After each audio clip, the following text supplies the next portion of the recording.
Pemirsa, pandemi COVID-19 merupakan bencana yang sangat memukul sektor pariwisata di seluruh dunia. Bahkan ada yang memprediksi situasi pemulihan pariwisata akan memakan waktu lama. Hal ini pasti merugikan pemangku kepentingan atau stakeholder pariwisata di Indonesia, termasuk Bali. Agar mampu bertahan hidup, pelaku pariwisata harus membuat bermacam terobosan.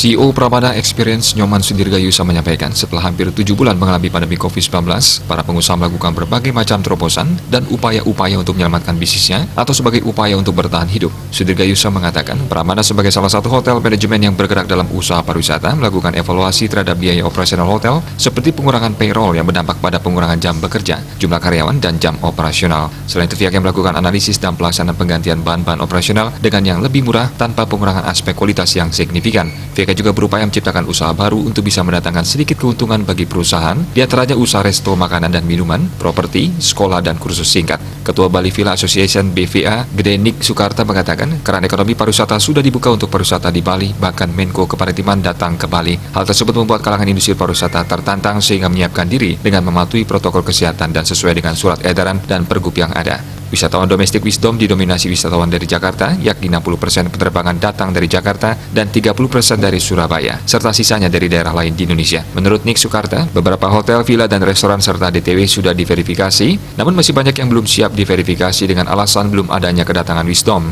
Sementara itu, GM Bombora Medewi Wave Lodge Jembrana, Supriyadi mengatakan, untuk bisa bertahan dalam industri pariwisata, pihaknya melakukan inovasi yang kejar, salah satunya berupa promosi kepada market lokal, sehingga harga juga disesuaikan. Inovasi lain yaitu menambah menu-menu lokal dengan harga lokal pula. Hal terpenting melakukan kerjasama dengan pemerintah yang masih memiliki agenda kunjungan. Paket-paket baru dengan harga yang sudah disesuaikan telah disiapkan agar lebih menarik minat wisatawan.